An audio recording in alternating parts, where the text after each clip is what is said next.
Tenemos el día de hoy a Gabriela López, quien es psicopedagoga y licenciada en educación de la Universidad de Andrés Bello.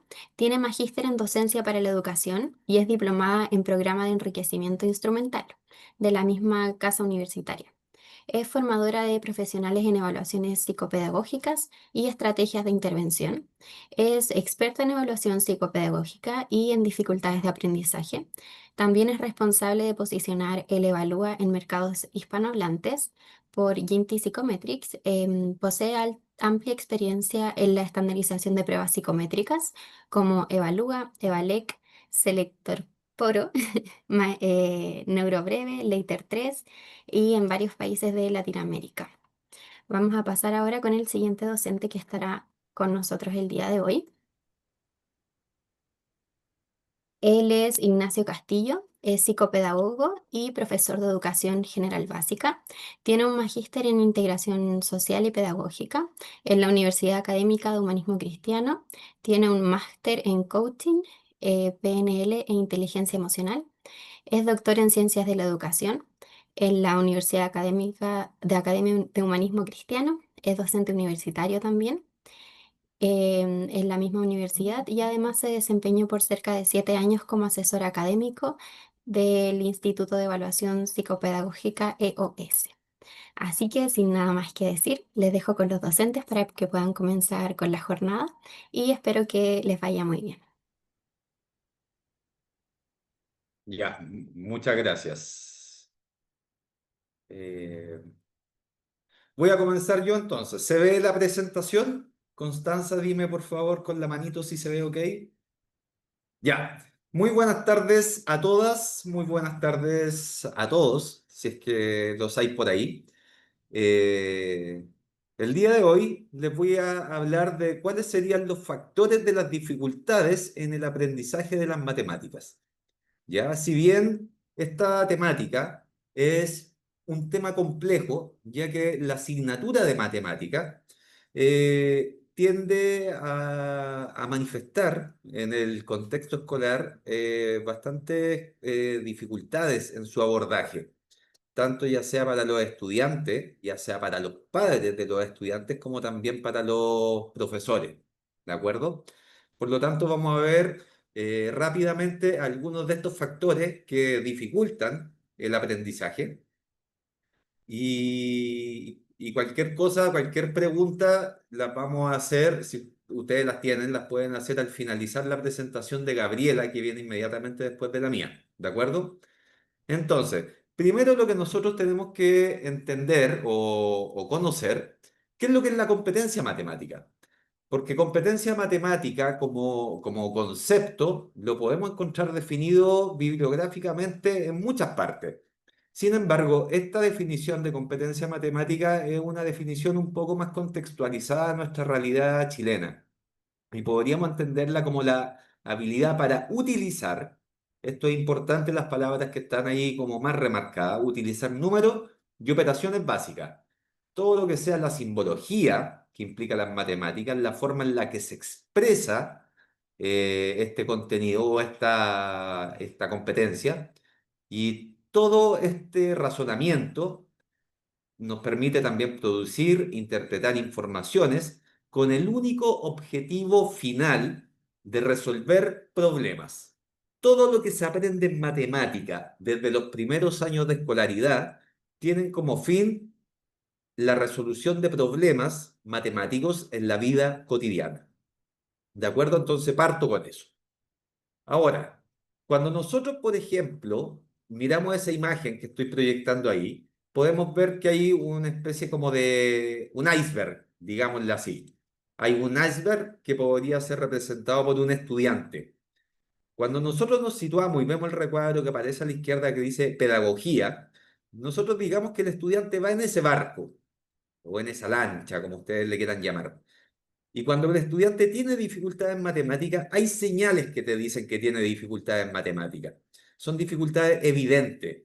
La principal señal que nosotros podemos ver es que el rendimiento académico de ese estudiante no es el esperado, ¿ya? Que le cuesta más, que sus calificaciones no son las esperadas, que que el estudiante manifiesta además emotivamente que no le gustan las matemáticas, por lo tanto hay cosas que son evidentes y que se ven a primera vista.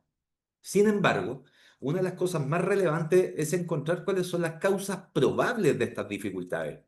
Y ahí es donde nosotros tenemos que ponernos como docentes a hacer pedagogía, a reflexionar, a investigar, a leer, a preguntarnos por qué este estudiante tiene dificultades. Las respuestas no son simples, la pregunta es simple, pero las respuestas nunca van a ser simples, siempre van a ser complejas, porque nos van a invitar a ir un poco más allá del conocimiento que ya tenemos. Por lo tanto, entonces, ahí en esa imagen representamos a un estudiante y cómo serían sus dificultades. Ahora, si yo les muestro, por ejemplo, este diagrama que está acá, que es lo que yo le llamo la escalera de los aprendizajes matemáticos, vamos a partir desde la izquierda abajo, desde todo lo que es lo más básico en matemática, que son las nociones y conceptos básicos. Aquí podríamos hablar incluso de las nociones de precálculo, como todas aquellas que conocemos como clasificación, seriación, conservación de cantidades. Sin embargo, a lo que se le da más énfasis, de acuerdo a la teoría, es a los cuantificadores.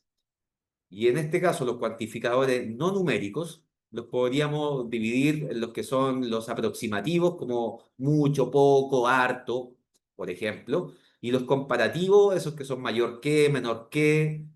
También tenemos conceptos o nociones básicas operacionales que se relacionan con las operaciones matemáticas básicas. Y ahí tenemos todas estas nociones que se engloban en este concepto de nociones prenuméricas. Luego seguimos avanzando al siguiente escalón y nos encontramos con la numeración y los símbolos, cosa que ya comienza a generar dificultad a los estudiantes es en el concepto de número, porque el concepto de número implica varias cosas. Implica la cardinalidad, implica la ordinalidad de los números, implica el símbolo o el dibujo del número, y donde se presentan mayores dificultades es en el valor posicional de los números, el identificar las unidades, las decenas, las centenas, etcétera. Y eso, de alguna manera, también provoca ciertas dificultades luego en el área de cálculo, que sería el siguiente escalón de esta escalera. En cálculo tenemos problemas y los estudiantes tienen problemas en el concepto del cálculo, en el concepto de lo que es la adición, la sustracción, la multiplicación, la división. Y aquí estoy nombrando operaciones básicas, ¿ya? Pero cuando siguen avanzando los estudiantes o los cursos son más grandes, nos podemos encontrar con otro tipo de conceptos relacionados con operaciones más complejas o cálculo multidígito, etcétera. Hay dificultades también en lo que es el algoritmo, entendiendo el algoritmo en palabras simples como el paso a paso que tienen que seguir los estudiantes para resolver una operación matemática. Es un conjunto de reglas que hay que seguir. Y por último tenemos la automatización. La automatización nosotros la podemos ver muchas veces cuando hacemos operaciones mentales, ¿ya? O cuando sabemos que en una adición tenemos que poner una reserva, si es con canje, si no es con canje, cuando los niños le dicen a la sustracción, le pido prestado al vecino, todos esos procesos se tienen que automatizar. Se ve también en la división, cuando tienen que ir restando hacia abajo. Hay niños que llegan a un momento en que ya no restan, porque lo hacen todo de forma mental. Por lo tanto, ahí ya se está automatizando la división. Y por último, tenemos la resolución de problemas, donde tenemos la traducción, la integración, la planificación y la ejecución del problema.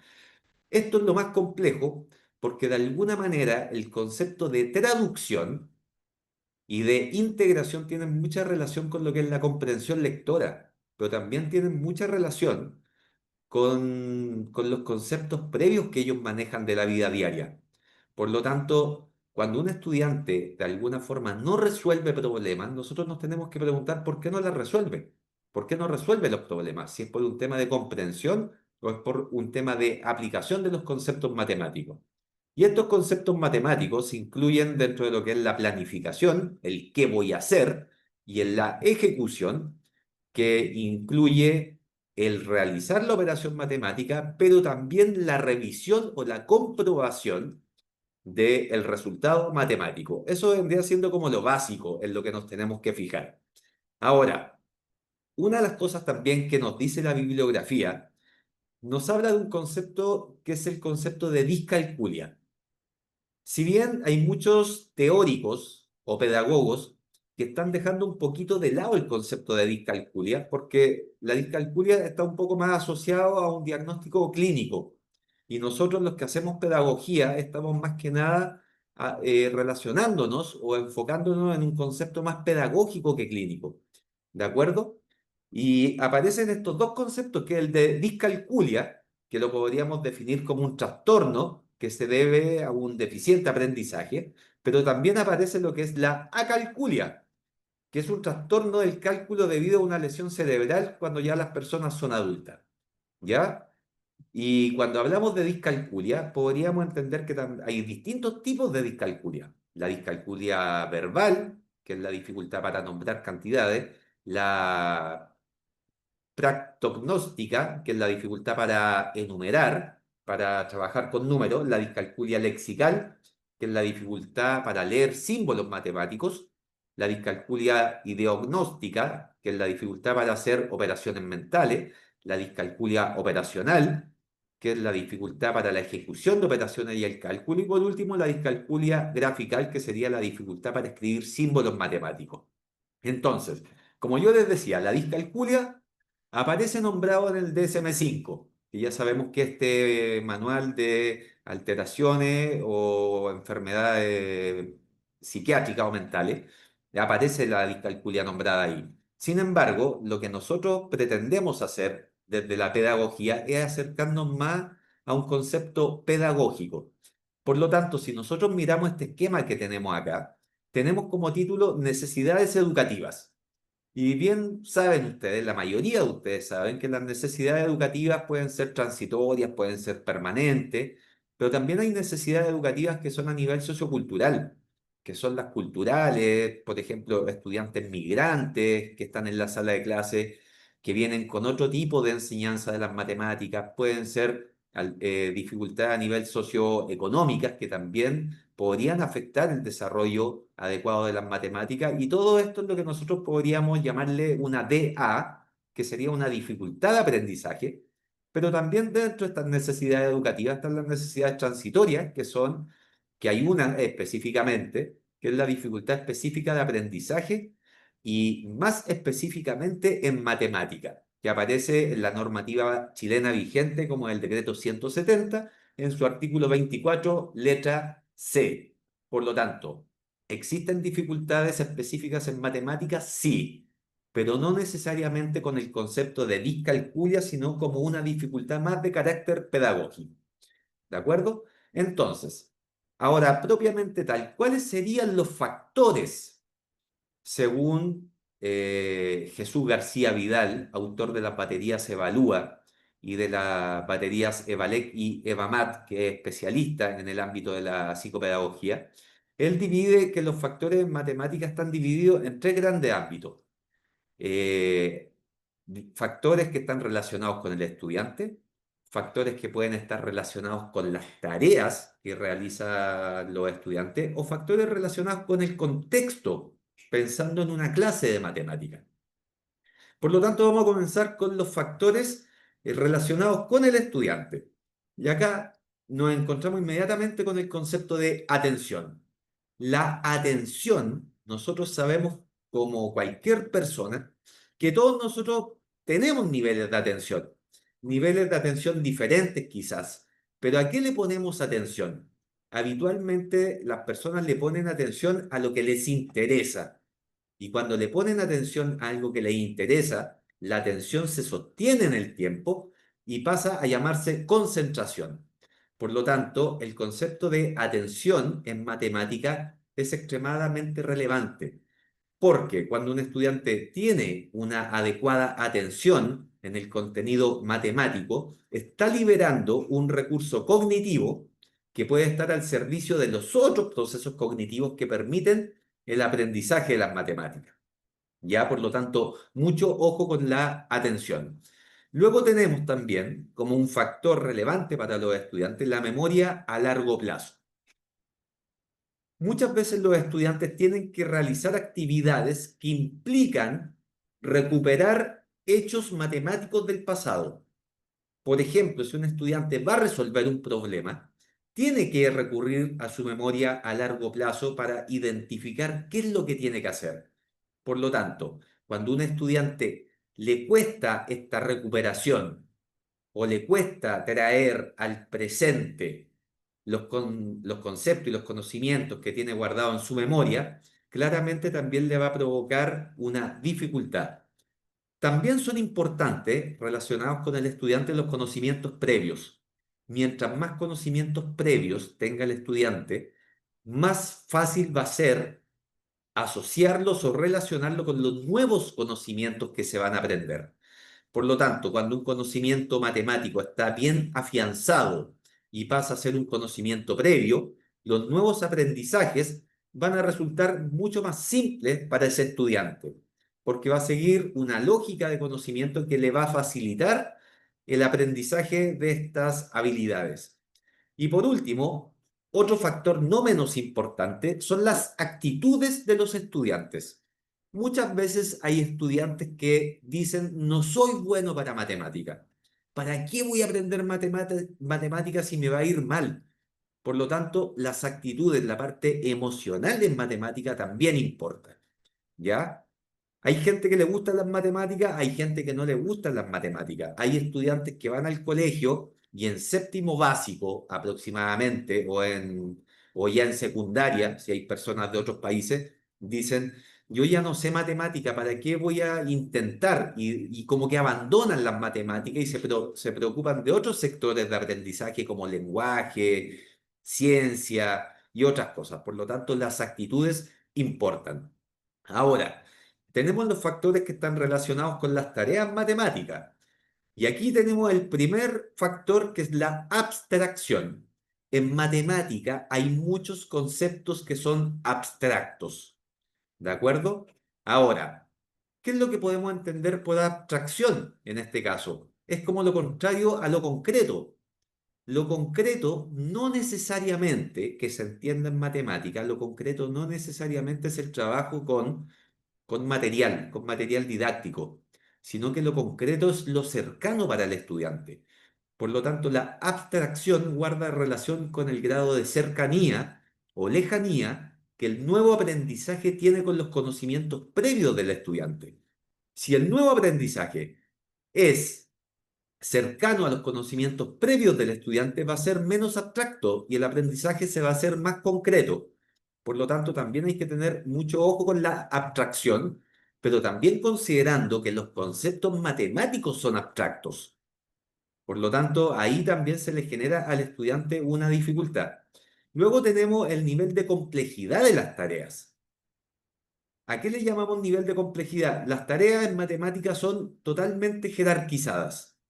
Siempre van de lo simple a lo complejo, pero en la medida que los estudiantes van creciendo, se va complejizando mucho más las tareas que tienen que realizar. Si en algún momento del periodo escolar de un estudiante hay un vacío pedagógico, cuando llegue a la nueva tarea, evidentemente esta tarea le va a presentar un grado o un desafío mayor de complejidad. ¿Por qué? Porque buscando en sus conceptos matemáticos va a tener un vacío que le va a impedir acceder adecuadamente a ese nuevo aprendizaje. También tenemos como factor relacionado a la tarea los contenidos matemáticos. Los contenidos son extremadamente importantes porque si un estudiante no sabe sumar, difícilmente va a saber multiplicar. Por lo tanto, los contenidos también son jerarquizados y los profesores tienen que identificar aquello y tratar de darle el tiempo a los estudiantes para que puedan ir paso a paso con los contenidos, porque si me falta un contenido o me salta un contenido, voy a tener problema con los contenidos que vienen a continuación. Y por último, otro de los factores relacionados con las tareas en matemática es el lenguaje matemático. Por ejemplo, cuando nosotros usamos un lenguaje en la operatoria matemática, cuando usamos el producto, el cuociente, el resto, la diferencia, el total, Son conceptos matemáticos que son extremadamente complejos para los estudiantes si es que no lo manejan, porque nuevamente volvemos al primer punto, son abstractos para los estudiantes si es que no lo manejan. Por lo tanto, tenemos que tratar de aterrizar, ocupando esa palabra entre comillas, aterrizar los conceptos matemáticos a un lenguaje simple y entendible para los estudiantes.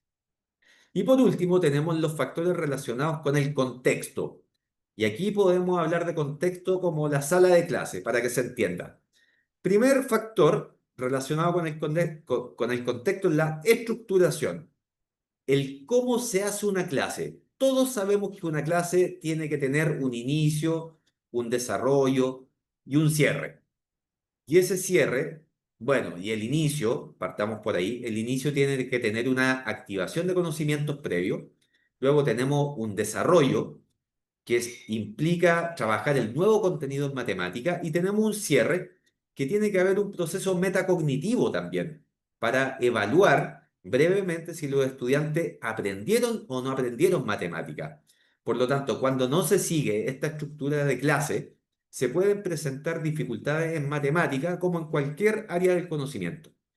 También tenemos un factor que son los métodos que se ocupan en matemática.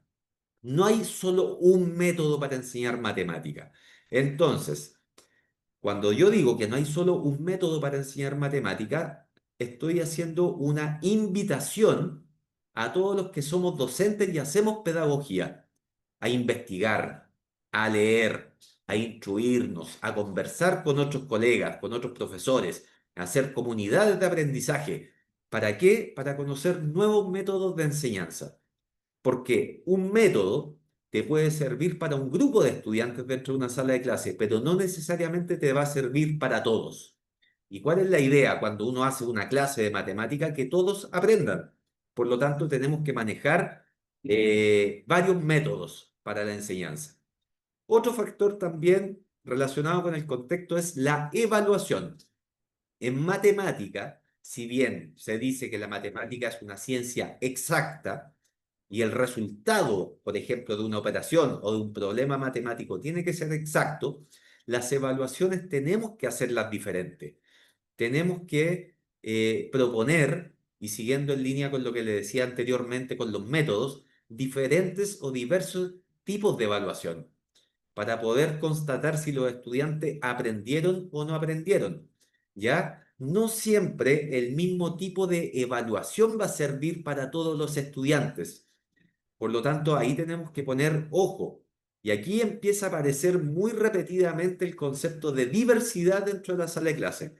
Y por último, tenemos los métodos y actitudes de los profesores. Y vuelvo a repetir, muchas veces los profesores, los que somos profesores, tenemos métodos de enseñanza, pero esos métodos de enseñanza no necesariamente son los que sirven para todos.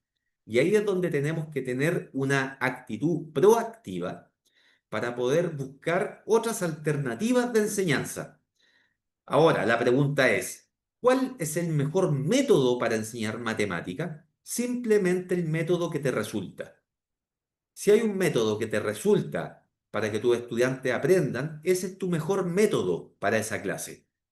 Pero si no te resulta un método, tú inevitablemente tienes que buscar otro. Porque muchas veces lo que se hace, y como el currículum es tan extenso, de un contenido tenemos que pasar a otro y no tenemos tiempo para detenernos. Por eso tenemos que previamente visualizar estos diversos tipos de métodos. Por eso las actitudes de los profesores tienen que ser total y absolutamente proactivas.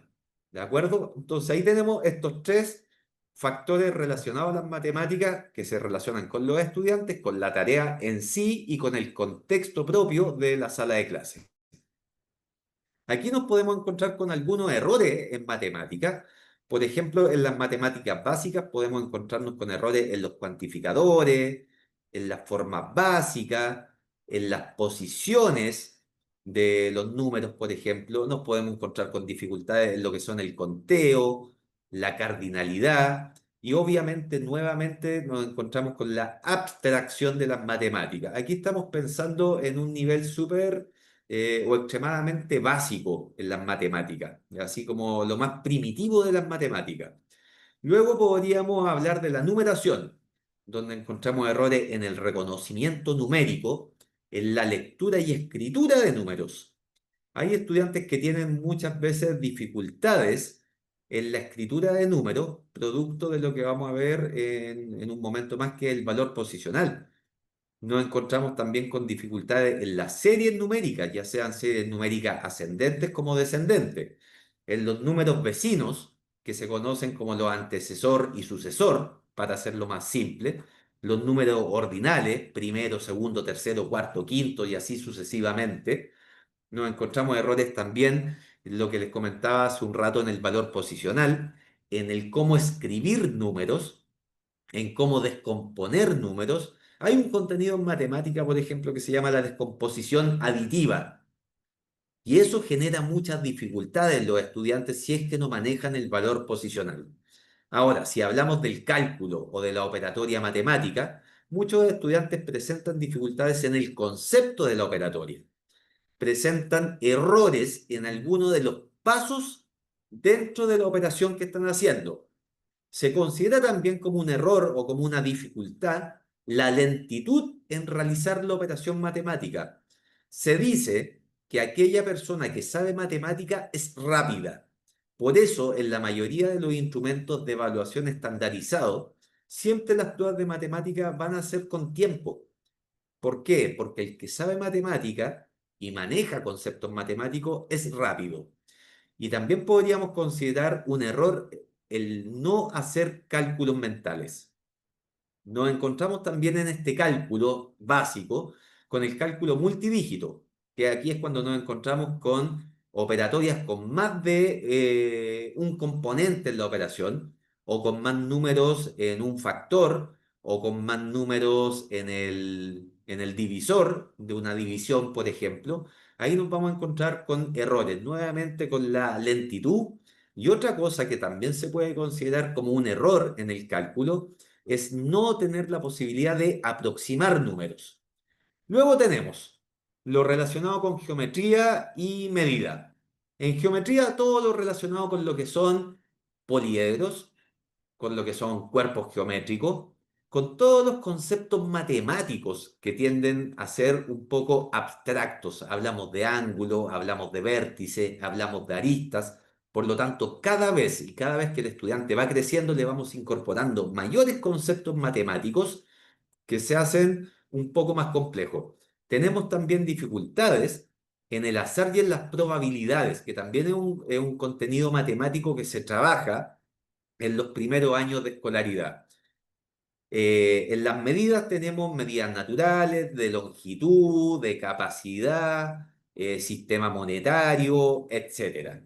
Y por último, nos encontramos con errores en la resolución de problemas cuando un estudiante no comprende el problema. Si el estudiante no comprende lo que está leyendo o no comprende lo que tiene que hacer, claramente va a cometer un error en el desarrollo del problema y no va a saber qué hacer con los datos que están ahí.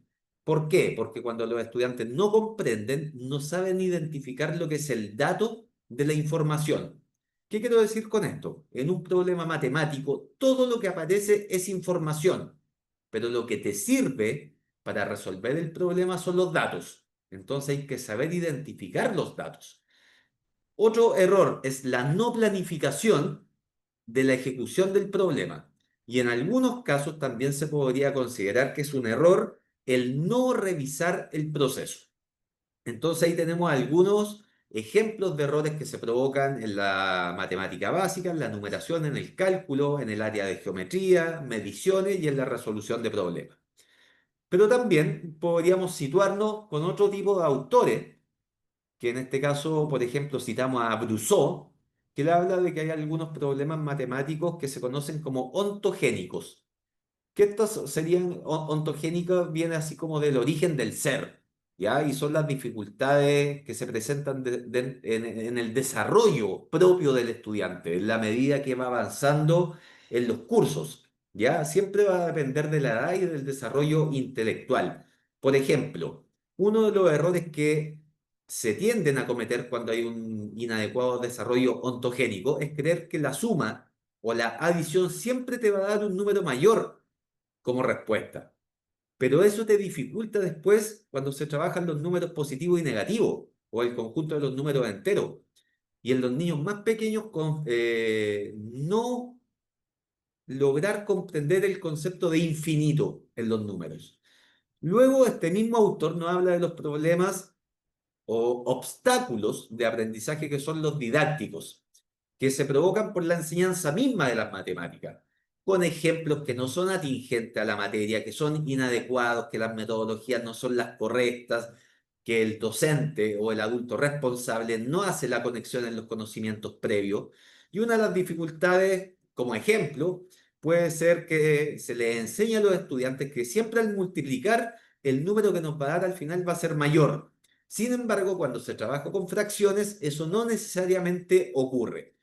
Y lo otro también, como ejemplo de una dificultad didáctica, es utilizar los algoritmos únicamente para fomentar la comprensión conceptual.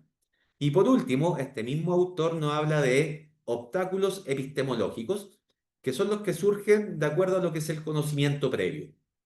El conocimiento previo de los estudiantes, lo vuelvo a repetir, es algo extremadamente importante. Ejemplo, pensar que restar siempre nos va a dar un número más chico es un error, porque cuando trabajamos con el conjunto de los números enteros, eso no sucede.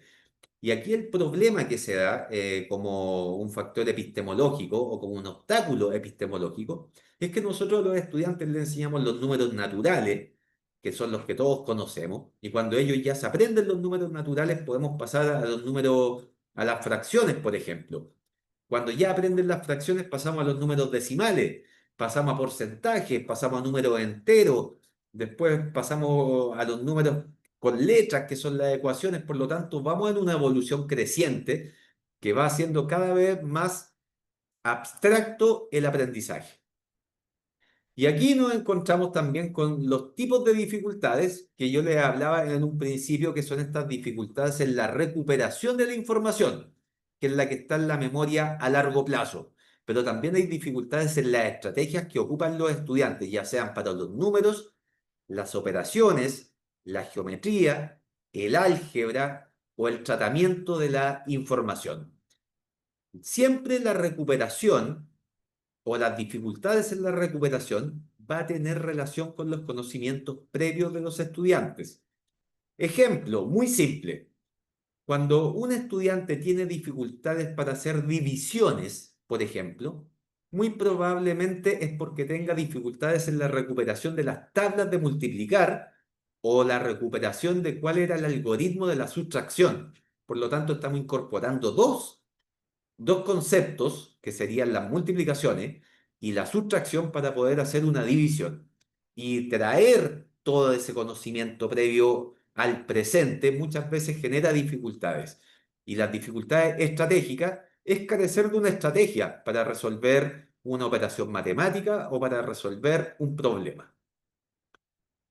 Y cuando hablamos de la resolución de problemas, y aquí ya vamos a ir terminando con estos factores, nosotros tenemos que preguntarnos dónde está fallando el estudiante. Porque un problema siempre va a tener una situación inicial, que es el texto que lee el estudiante, el planteamiento del problema. Y este planteamiento del problema nos invita a tener una transformación del problema. Y esa transformación es la operación matemática que tiene que hacer el estudiante. Y esa operación matemática nos va a llevar a una solución que es el resultado. Pero el resultado muchas veces nosotros tendríamos que promover que sea comprobado por los estudiantes. Y ahí es donde aparece también el último concepto que vamos a ver, que es el de la matematización. Cuando nosotros hablamos de la matematización, hablamos de la matematización horizontal y de la matematización vertical. La matematización horizontal en la resolución de problemas nos invita a ocupar muchos problemas relacionados con conceptos de la vida cotidiana. ¿Por qué? Porque si ocupamos conceptos relacionados con la vida cotidiana, eso le facilita la comprensión al estudiante. la comprensión lingüística como el conocimiento general. Y en la medida que comprenden adecuadamente esto, ellos van a poder integrar los conocimientos y generar un conocimiento esquemático para ejecutar el problema. Por lo tanto, la matematización horizontal la podríamos relacionar con, y voy a hacer el gesto con las manos, con lo que está horizontalmente en el problema, que es el planteamiento escrito del problema. Si un estudiante comprende el planteamiento escrito del problema, pasamos a lo que es la matematización vertical, que es la aplicación de las operaciones matemáticas que me van a permitir resolver el problema. Pero en esta matematización vertical, el estudiante tiene que ser capaz de planificarse, ¿ya? Cuando tiene la planificación mental de qué es lo que tiene que hacer, tiene que ejecutar la acción o ejecutar el algoritmo operatorio y finalmente dar una respuesta, ojalá con una revisión, que eso es lo que podemos llamarle autoevaluación en esta matematización, y la revisión es el autocontrol y la autorregulación. Entonces, termino aquí con con este diagrama de la resolución de problemas, diciéndoles que todo lo que se trabaja en matemática va en función de la resolución de problemas. Pero la pregunta que nos tenemos que hacer finalmente es cómo diversificamos la enseñanza de las matemáticas. Porque esta escalera de las matemáticas es la misma que vimos en un principio. Entonces, cuando los estudiantes no aprenden, nosotros tenemos que preguntarnos por qué no aprenden. Y aquí surgen unas preguntas. ¿Qué hacer cuando detectamos dificultades en matemática? Esa es la primera pregunta. ¿Qué es lo que hacemos como docentes? Luego, ¿cómo evaluamos para poder intervenir adecuadamente esas dificultades en matemática? Y siempre una buena evaluación va a depender absolutamente siempre de un buen diagnóstico que sea preciso, válido y confiable. Y en la medida que yo tenga esa información precisa, válida y confiable, podré establecer los planes de intervención o adecuar las metodologías que yo tengo para que mis estudiantes puedan entender. Así que eso sería todo por mi parte. Muchas gracias y le doy ahora el pase a Gabriela. Muchas gracias, Ignacio, por tu intervención y por todo el conocimiento que nos transmitiste. Muchas gracias. Yo voy a compartir ahora pantalla, denme un segundito. Y la verdad que lo que yo les quiero presentar hoy día es un poco lo que les dijo Ignacio, que tiene relación con estas baterías nuevas, Valec y Bamat, que, bueno, si bien en el mercado llevan un buen tiempo, eran baterías que no las habíamos estandarizado a la población chilena y hoy día ya vamos, las estamos lanzando. Son baterías totalmente estandarizadas en Chile. Ya, entonces contarle muy brevemente, es una exposición muy breve, pero tomándome sobre todo las palabras que decía Ignacio al final, es súper importante que nosotros evaluemos en el fondo los aprendizajes y en este caso hay que elegir un buen instrumento y es lo que les quiero presentar hoy día. Antes de presentar los instrumentos nuevos, Evalec y Evamat, es muy importante entender cuál es el proceso dentro de una evaluación pedagógica, porque las baterías de Evalec y Evamat son pedagógicas, no psicopedagógicas, es tener claro qué quiero medir y cómo lo voy a medir. Ya entender que según el objetivo de mi evaluación es el instrumento que yo voy a seleccionar. De esa forma, una vez que tengo claro qué quiero medir y cómo lo voy a hacer, recojo la información con un instrumento determinado, analizo y valoro la información para finalmente, y es algo que decía Ignacio en el último tramo de su ponencia, tomar decisiones. Yo creo que lo más importante, sea cual sea el instrumento que uno utilice, en este caso puede ser Evalec, Evamat, Evalúa o cualquiera, una prueba informal que nosotros hagamos, lo esencial es que yo tome decisiones con la información y no sé si a ustedes les pasará en los establecimientos que trabajan, que muchas veces se hacen evaluaciones, pero la evaluación queda guardada en un cajón y después no se toman decisiones. ¿Ok? Entonces, acá mi invitación es que sea cual sea el instrumento que nosotros utilicemos, lo más importante es que tomar decisiones, y sobre todo con Evalec y con Evamat, nos permite tomar decisiones en tres niveles. Como es una batería que nace para evaluar cursos completos, te permite atacar y abordar la diversidad y también la inclusión educativa. ¿Por qué? Porque tú puedes tomar decisiones a nivel de colegio, ¿ya? Si yo, por ejemplo, evalúo a todos los terceros básicos, puedo tomar decisiones en los terceros básicos, pero también puedo tomar decisiones y tener una radiografía muy clara que sucede con el tercero A, el tercero B y el tercero C, y puedo tomar decisiones a nivel de aula, ¿ya? Distintas cosas pueden suceder en un tercero A, B y C, pero también te puede dar información y te va a dar información a nivel individual, qué es lo que pasa con cada niño y niña que está dentro de cada aula o de cada curso para poder saber cómo diversificar, en el fondo, cómo puedo hacer una adecuación y si es a nivel de aula, cómo puedo diversificar el aprendizaje. Y eso es esencial. Bueno, entendiendo un poco esto de forma muy breve, muy concisa, es que les quiero presentar, estos son las baterías de Ballet Llevamat en su nueva visualización, ¿ya? Estas son las nuevas portadas. Vienen en el fondo, como siempre, ordenadas desde el 0 hasta el 8, tanto en Evalet como Evamat, y sirve para evaluar desde finales de kinder hasta principios de primero medio, ¿ok? Sigue exactamente igual el mismo rango, pero esta es la visualización. Como cambiamos algunas pruebas, incorporamos otras pruebas nuevas, sobre todo en el EVALEX 0, vamos a tener ahora un manual teórico, un manual de aplicación y un cuaderno de materiales en donde van a estar todas las láminas necesarias para los niveles más pequeños, para que estén todas dentro del mismo material y no estén asociadas al cuadernillo, sino van a estar asociadas más al manual. Nosotros, ¿qué es lo que hicimos en la estandarización chilena? Tuvimos un proceso que tuvo 4 pasos, que lideró súper bien Ignacio en un principio conmigo y luego él solo dentro de Unity. Y lo primero que hicimos fue empezar a contactar colegios, ya entendiendo que habíamos hecho una estratificación de la muestra. Mm, Toda muestra de un instrumento, al menos en educación, del 100% de la muestra tenemos que considerar siempre que un 70% tiene que estar en una categoría socioeconómica y cultural de un nivel medio, medio alto y medio bajo. Y el 30 restante, 15% tiene que ser un rendimiento alto y 15% un rendimiento bajo. Contactamos colegios, vimos, le explicamos el proceso, les dijimos que íbamos a entregar los informes para todo el colegio y con eso los capacitamos en la aplicación, algunos aplicaron ellos, otros aplicamos nosotros. Ojo, algo que no dije que es muy relevante, la batería Ballet Lleva Mat la puede aplicar cualquier docente. No es necesario que sea un psicopedagogo o un educador diferencial, cualquier profesor, maestro, docente puede aplicar. ¿Ya? Los acompañamos y luego les entregamos obviamente los informes como último paso.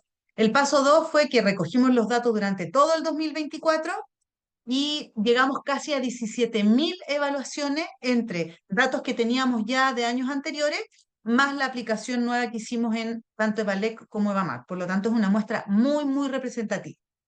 Luego, entregamos todos estos datos que recolectamos, se lo entregamos a los psicometristas que son internacionales, que están entre Italia y España, analizaron el comportamiento de las pruebas, procesamos los datos, diseñamos las normas chilenas y hicimos la estandarización chilena. ¿Para qué? Finalmente, le entregáramos a estos colegios un taller de interpretación de resultados en donde le entregamos por curso, por aula y a nivel individual para que pudiesen tomar decisiones y establecer algunas estrategias remediales o planes de mejoras o intervención. ¿Ya? Y eso nos permitió poder tener el diseño final de las baterías Evalec y Evamat.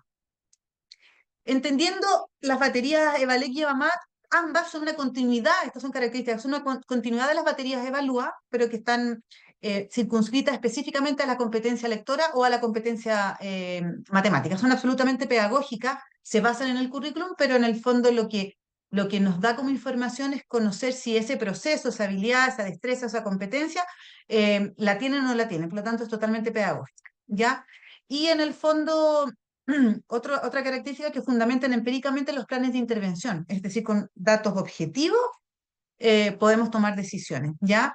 Es una batería de carácter criterial porque mide los procesos y establece si ese proceso es un punto fuerte, un punto medio o un punto débil. Entonces, si yo soy la profesora de un primero básico y evalúa todo mi curso, voy a tener un reporte, un informe que lo da la plataforma y voy a poder detectar cuáles son los puntos fuertes, medios y débiles de mi grupo de estudiantes, de los terceros, del tercero A, B, C, y de los niños que componen o están dentro de cada curso, y entonces yo puedo tomar decisiones con los puntos débiles que arrojan estos tipos de informes, ¿ya? Es tratar de salir un poco de solamente evaluar con Evalec y Evamat a los niños y niñas que están dentro del programa de integración.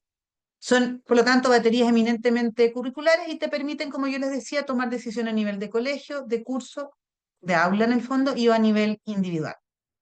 De alguna manera pueden en el fondo diferenciar etapas del desarrollo. Vamos a ver ahora unas diapositivas muy sencillas, que hay distintos niveles de competencia según el curso y la edad que tienen los niños, tanto en lectura como en matemática. Por otro lado, otra característica nueva que tienen las baterías es que cambió su estructura. Ahora es muy similar a la estructura que tiene Evalúa, es decir, tiene escalas y tiene también índices, ¿ya? Entonces tiene una estructuración distinta. El formato de aplicación va a continuar siendo solamente de lápiz y papel. Vamos a trabajar para más años más adelante en una aplicación 100% online, pero hoy día solamente en formato de aplicación de lápiz y papel, pero se corrige de forma manual, no en el sentido de que van a aparecer fórmulas en los manuales porque van a desaparecer, algunas las cambiamos, cambian los puntajes, por lo tanto, la anterior queda totalmente obsoleta, la 2.0 ahora son baterías Evalec Llevamat 4.0, manual porque hay pruebas que yo tengo que asignarle un puntaje, por ejemplo, en los resúmenes, ¿ya? Pero son muy sencillos de corregir, y digital porque yo voy a poder cargar los puntajes de los niños, las respuestas en el fondo en esta plataforma para tener los reportes, ¿ya? Por lo tanto, como yo les decía recién, cambian las baterías y los manuales. Quedan obsoletas la versión 2.0. Importante, normas que utiliza la batería Valec Llevamat, tenemos puntuación directa, que es en el fondo aplicando fórmulas que por lo general son aciertos, errores u omisiones, que cambiaron, vuelvo a decir, esto es súper importante en la versión 4.0, tiene el percentil, que es en el fondo, es como correr una carrera y saber en qué lugar llego yo en una carrera donde participan 100 sujetos, ¿ya? Y la puntuación típica o estándar es cuánto yo me alejo o me acerco de la media estadística o cómo me disperso dentro de la muestra o del grupo de referencia. Entendiendo ahora y entrando un poco a la batería de Valec, vamos a llegar a Levamat, es muy cortita. Nosotros ahora planteamos en estas baterías de Valec 4 niveles de competencia: la competencia básica emergente, la inicial, la intermedia y la avanzada. La emergente tiene que ver con todos los precursores que necesitan en el fondo los niños y niñas para poder aprender la lectura, aprender en el fondo la competencia matemática, y eso sucede solamente en el Valec 0. La competencia lectora inicial está asociada al EVALEC 1 y 2, la intermedia al 3, 4 y 5 y la avanzada al 6, 7 y 8. Y va avanzando en distintos procesos que van aumentando en grado de dificultad. Por ejemplo, cuando hablamos de una competencia, como señala acá, emergente, son todos los precursores que van a facilitar la enseñanza y el aprendizaje de la lectura, como sería el conocimiento fonológico, la velocidad de nombrado, el conocimiento de las letras, ya que facilitan la lectura. Y después se van complejizando en cada uno de estos niveles de competencia lectora básica inicial, que tiene que ver sobre todo con algunos precursores de la lectura, tiene que ver con el acceso al léxico, es decir, cómo yo me enfrento a la lectura, si leo por ruta visual, por ruta fonológica, cómo están las reglas de conversión fonografema, etcétera, y los procesos de comprensión lectora de textos, pero sencillos. Y esto va avanzando luego hasta llegar a textos más complejos, en donde tenemos además una competencia lectora literal y una competencia lectora global. Tenemos además la autorregulación, es decir, cómo yo como lector me enfrento ante una lectura para poder comprender, ¿vale? Entonces, la estructura de las baterías de Valec tienen una escala de lengua escrita, lengua oral, acceso léxico. Las dos primeras, la escala lengua escrita y lengua oral, son del Valec 0. Acceso al léxico, escala de automatización lectora, la escala de comprensión lectora, y llegan finalmente a un índice de competencia lectora, pero también tienen distintos índices asociados entre ellas, como por ejemplo el de eficiencia lectora, que va a estar compuesto por el de acceso al léxico, por el de automatización, y luego el de competencia lectora, que va a ser el de eficacia, junto con el de competencia lectora. Todo esto, de todas maneras, esto es un SEO muy rápido, muy superficial, porque esto en el curso que va a dar Ignacio muy bien, y con la persona, una de las personas que más sabemos de la construcción de las baterías, tanto Ignacio como yo, y él va a tener la responsabilidad de darlo, él va a entrar de lleno en cada uno de estos, de estas escalas, de estos índices y de los procesos, ¿ok? Cuando hablamos de la competencia matemática, también la dividimos, pero se dividen en 3 niveles: la básica inicial, la intermedia y la avanzada. La inicial tiene que ver también con los precursores, ahora de las matemáticas, que está asociado al EVAMAT 0, 1 y 2, la intermedia en el 3, 4 y 5 y la avanzada en el 6, 7 y 8. Y también va en el fondo aumentando su complejidad, y efectivamente en un EVAMAT 0 vamos a ver todos los precursores de las matemáticas, que tiene que ver con la construcción del concepto de número, el cardinal, el ordinal, tener una noción del antecesor y el sucesor en términos de las series numéricas, ¿ya? Y esto va avanzando progresivamente en la medida que los estudiantes y las estudiantes van avanzando en los cursos escolares. Entonces, de alguna medida, estos instrumentos nos permiten a nosotros poder detectar milimétricamente cuál es el proceso que puede estar fallando para ya poder tomar medidas de intervención a nivel de curso, pero también a nivel individual, ¿vale? Entonces esto va complejizándose en la medida que voy avanzando en los niveles del EVAMAT. Ya hay nociones de precálculo, por ejemplo, en una competencia intermedia, las cantidades, operaciones básicas, por ejemplo, de adición y de sustracción. Ya en el EVAMAT 3 tenemos multiplicaciones y divisiones, y así vamos avanzando en cada una de ellas hasta llegar a la avanzada en donde ya, por ejemplo, la resolución de problemas, información y azar tienen que ver con em, problemas algebraicos, problemas con un ámbito numérico mucho más avanzado, con información y azar con probabilidades, etcétera. ¿Ok? ¿Cuáles son las estructuras que tienen estas baterías EVAMAT? Tienen distintas escalas, al igual como les comentaba yo de EVALEC. La escala de cantidad y conteo es específica del EVAMAT 0. Luego se transforma en una escala que se llama de numeración, tenemos una escala geométrica y tenemos una escala de solución de problemas y dentro, a diferencia del EVAMAT que existe hoy en día, dentro de la escala de solución de problemas tenemos la resolución de problemas propiamente tal y, perdón, información y azar. Están incluidas dentro de esta escala. Para terminar finalmente con índice, tenemos índices generales, el índice numérico, el índice geométrico y el índice de solución de problemas para llegar al índice de competencia matemática, ¿ya? Entonces, es muy importante porque a diferencia de lo que hace Evalúa, por ejemplo, que habla de las discrepancias entre lo cognitivo y las áreas instrumentales de lectura, escritura y matemática, tanto Evalec como Evamat ve las discrepancias que existen entre las pruebas para saber si yo me enfrento a un niño que en la escala de solución de problemas sale muy descendido, yo puedo ver cómo es la discrepancia con la escala de numeración, por ejemplo. ¿Por qué? Porque en la resolución de problemas participan distintos tipos de conocimientos. Entonces, yo tengo que identificar muy bien si un niño que en la resolución de problemas no llega al resultado es porque no comprende el problema, es porque no reconoce la operación o es porque no ejecuta la operación de manera adecuada, porque son dos intervenciones distintas. Entonces, eso es lo que hoy en día, y en lectura pasa lo mismo, con el EVALEC, por ejemplo, yo tengo que entender si un chico que tiene problemas en competencia lectora ¿es realmente de competencia lectora, perdón, de comprensión lectora, o es un problema de exactitud, de eficacia o de acceso al léxico que tira y jala y llega a la comprensión lectora? Porque es como yo les dijera, yo lo digo en los cursos, le evalúo y se ríen. Yo no puedo decir, preguntarle a alguien si tiene problemas con los millones de euros que tiene en el banco si no los tiene. No puede tener problemas con algo que no tiene. Acá pasa exactamente lo mismo, ¿vale?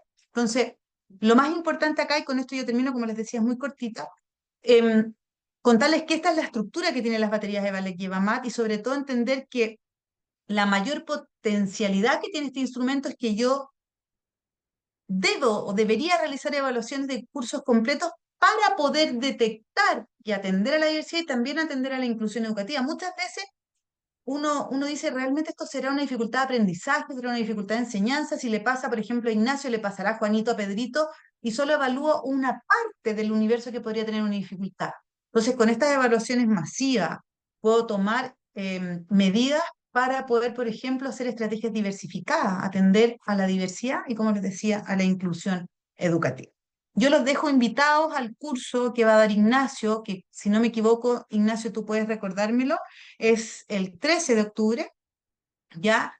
Y ahí él va a ahondar de una manera muy, muy profunda en las estructuras de las baterías de Valek y Evamat. Vamos a ver los reportes, vamos a ver cómo se interrelacionan las distintas escalas y las distintas pruebas entre sí para tomar decisiones pedagógicas de manera mucho más adecuada y certera.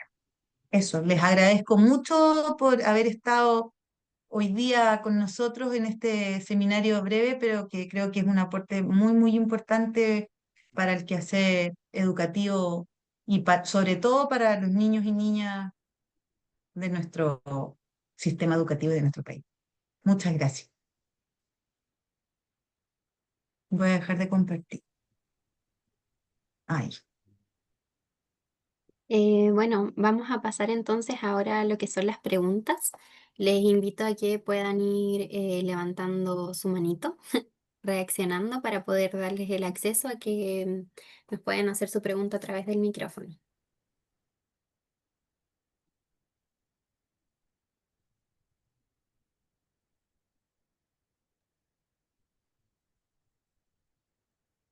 Parece que no tenemos preguntas.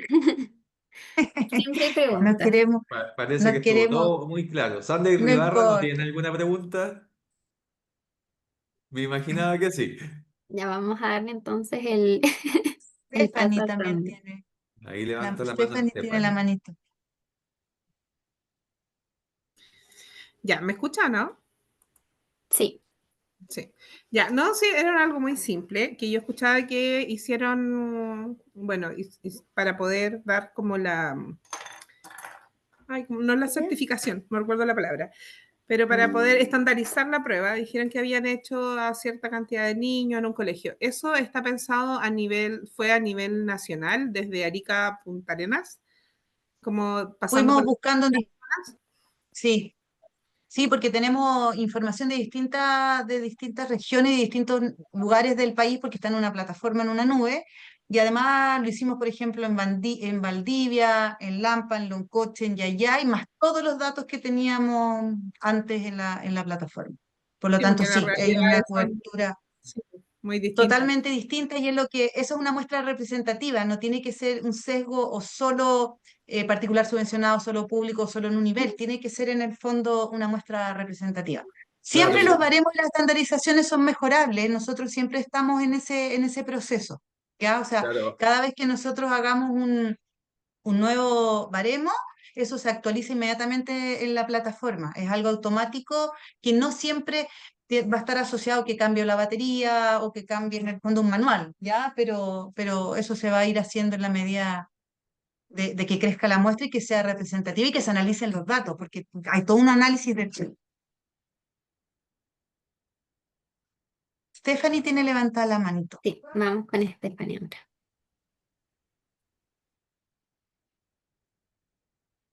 Buenas. Primeramente agradecer, ¿me escucha, cierto? Ujú.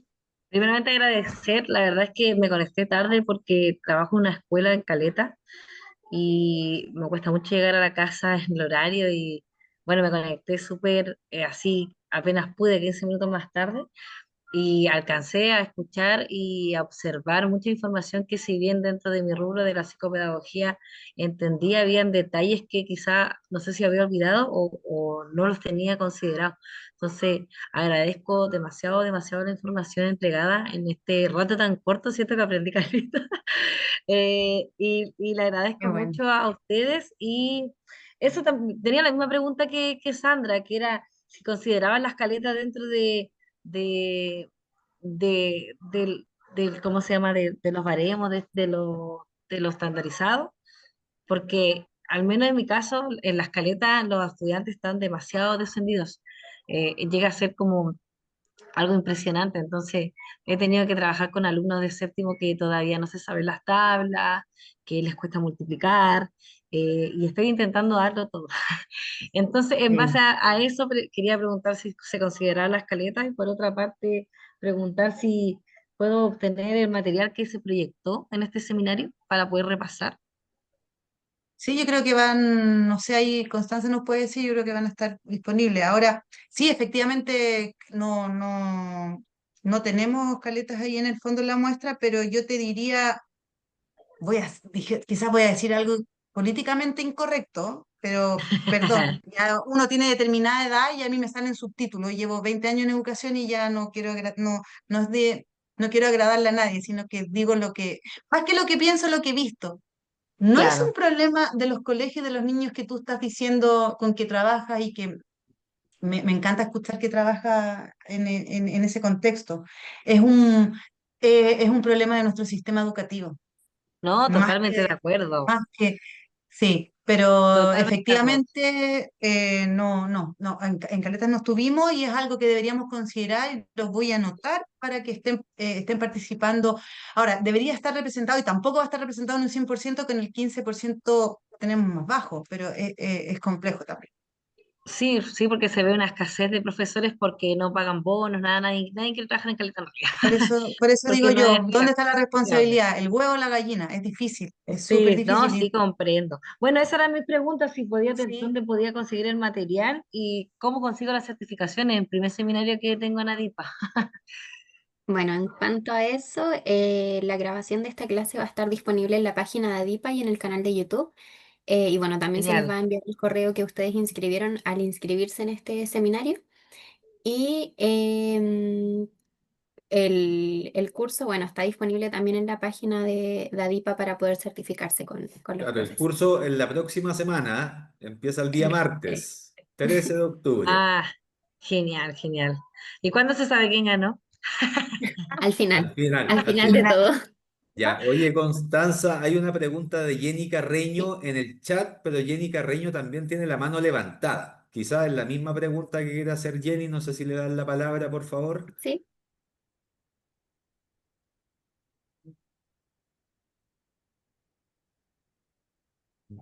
Jenny Hola, Carreño. ¿ya? Hola Jenny, Sí, Hola.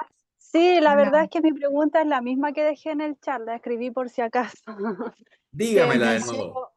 me pasó que yo intenté enseñar matemáticas a través de material didáctico, pero negaron mi ayuda, por decirlo así, porque me dijeron que después los niños se volvían dependientes a ese material didáctico concreto y para las pruebas obviamente no lo pueden tener.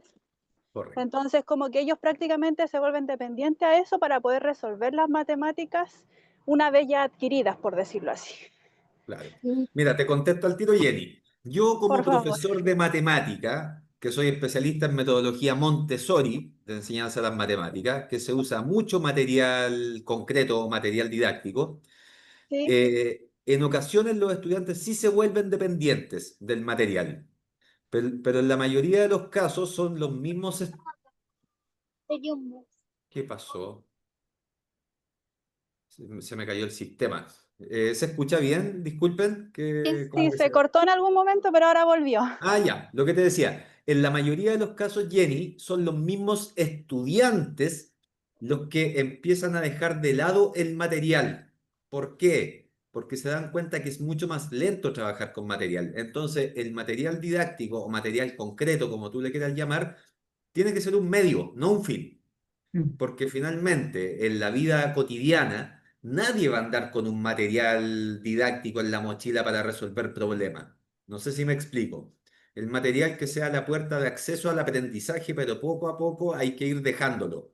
Aparte, Claro, sería, imagínate en una sala de clase de 30 estudiantes, todos ocupando en la mesa material concreto, es algo casi imposible. Por lo tanto, el material es útil en la medida que resulte para determinados estudiantes que requieren un tipo de apoyo adicional para poder aprender matemática. claro, sería como el puente para entender la matemática, por decirlo así, a los niños que les cuesta como aprender el algoritmo que se enseña en los colegios. Justamente. Mira, de hecho, y con Ah, esto ya. termino, el material concreto ni siquiera debiese llamarse material concreto, Jenny, porque es un material didáctico nomás. Es, por ejemplo, mira, te voy a dar un ejemplo, muy breve. Supongamos que Ya. yo tengo una polola, tengo una pareja.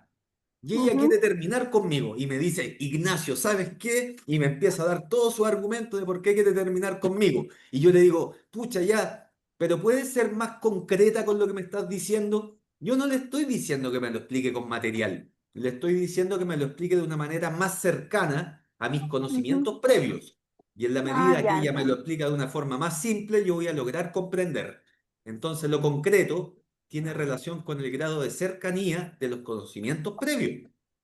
Y el Mm. uso de material te puede acercar a ese conocimiento previo, pero no puede ser el fin para aprender matemáticas. Exacto. Yo quiero Ah, hacer un ya. aporte a lo que dice Ignacio. Hemos trabajado con Ignacio en intervenciones en colegio y en escuela con el DUA. Y quiero aclarar algo que dijiste, Jenny, recién. Creo haberte entendido que te dijeron no podemos evaluar con material, si ocupa el material concreto. Sí, el diseño Sí. universal de aprendizaje, la evaluación te señala que sí se debe. Si yo te enseño a ubicar un número con una recta numérica, después en una prueba yo te saco ese apoyo y te lo pregunto abstractamente, no va en concordancia la enseñanza con la evaluación y tienen que ir de la mano. Lo que sí uno tiene que hacer es que tiene que ayudar que los niños y niñas abandonen ese apoyo porque no va a ser algo constante. Y eso es algo que uno Ujú. tiene que hacer en el diseño, pero el diseño universal de aprendizaje, la estrategia diversificada, sí te permite hacer eso. Ah, Aparte, ya, me Gaby, y quedó más déjame claro. complementar con lo último. Las mismas bases curriculares, Jenny, de matemática, hablan de que los estudiantes tienen que aprender matemática desde de lo concreto, pasando por lo A lo- pictórico y llegando a lo simbólico. Por lo tanto, se acepta el material, ¿vale? Pero el material lo tenemos que ir dejando poco a poco, que sea la puerta de entrada al aprendizaje, porque si Exacto. no, el uso de material no te permite la automatización matemática. Y a lo Ok. que tenemos que llegar es a la automatización, pero de que se Ujú. debe usar y se puede usar, se puede. Ah, ya, ok, Daniel, mucho más claro. Gracias. vale. De nada. Constanza, Daniel tiene la mano levantada. Vamos con Daniel ahora. ¿Qué tal? Muy buenas noches. Primero que nada, agradecer. También es mi primer seminario. Y bueno, en mi caso la pregunta es para Ignacio. Ujú. Le comento que yo soy profesor para estudiantes que van a ingresar a la universidad. Soy profesor de preuniversitario en matemáticas. Y lo que sucede es que en parte de su ponencia había comunicado que la evidencia más fuerte de deficiencia en el aprendizaje es la evaluación. Entonces, lo que sucede es que en mi preuniversitario específicamente, dado que no somos, digamos, una institución obligatoria para los chicos, porque simplemente se inscriben para estar más, digamos, capacitados para la universidad, yo no los puedo evaluar. Entonces, más que nada las clases se basan en preguntar si todo está claro o no. Entonces, ¿cree que hay alguna estrategia para poder identificar las falencias de los estudiantes sin necesidad de evaluar? ¿O cree que eso es un requerimiento obligatorio para poder enseñar matemáticas de manera eficiente? Ya, mira, te respondo al tiro, Daniel. Hay que situarse primero en el contexto en el que tú trabajas. No es lo mismo abordar las matemáticas en educación primaria, secundaria, como preuniversitaria, en el caso tuyo. Y en el caso tuyo, tú enseñas matemática y lo más probable es que hagan simulaciones de la evaluación que ellos van a rendir para entrar a la universidad. Por lo tanto, no hay una diversificación del instrumento de evaluación. Lo que sí hay, en el caso tuyo, cuando tú preguntas si entendieron o comprendieron, tú en ese momento estás haciendo una evaluación. ¿Se entiende, o no? Por lo tanto, lo que tú estás haciendo es correcto. Y en la medida que los estudiantes metacognitivamente se den cuenta si aprendieron o dónde estuvo el error que cometieron en determinado ejercicio, eso también es una evaluación. Por lo tanto, más estrategias o más metodologías para eso, Daniel, es súper complejo porque habría que conocer la diversidad de tus estudiantes y de las necesidades que tiene cada uno. Pero como tú dices, trabajando en un preuniversitario, como que las barreras que hay para diversificar la forma de enseñar y de evaluar es diferente porque hay una sola forma. Entonces, no sé si con esto respondo a tu pregunta, Daniel, pero son los procesos de metacognición lo importante.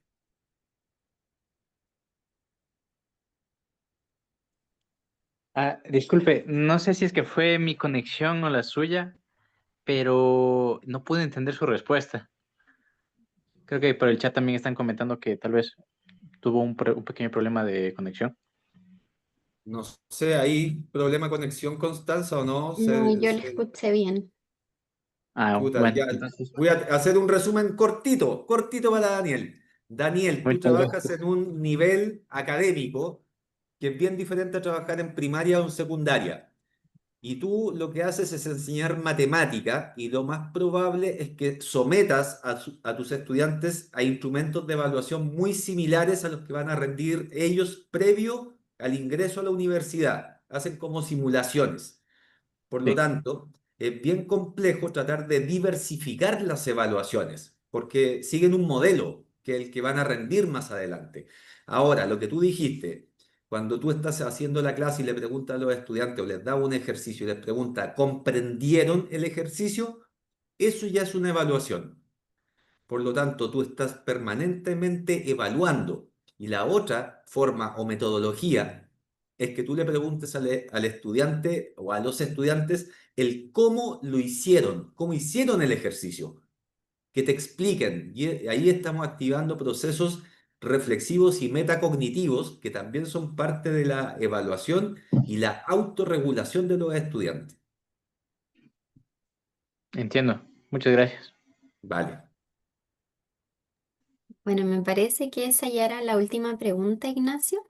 Em, Sí, yo no veo ninguna otra en el chat. Se está despidiendo la gente, de hecho. sí.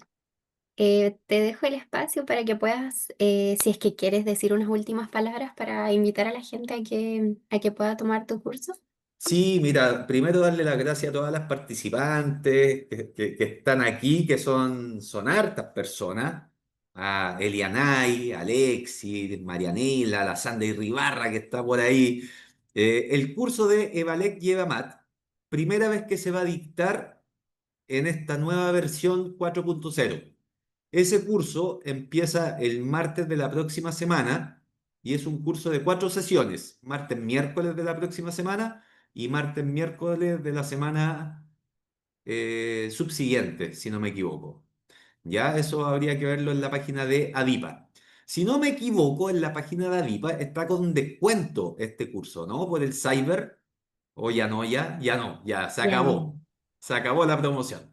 Ya, pero siempre es importante y este va a ser el primer curso y ahí vamos a tener la experiencia para más adelante dictarlo de nuevo, depende de la convocatoria que haya. Así que darle las gracias a todas por haber participado, por habernos dado su tiempo, por haber hecho preguntas. Así que yo me despido y les doy muchas gracias a todas y a todos. Muchas gracias a ti igual, Ignacio.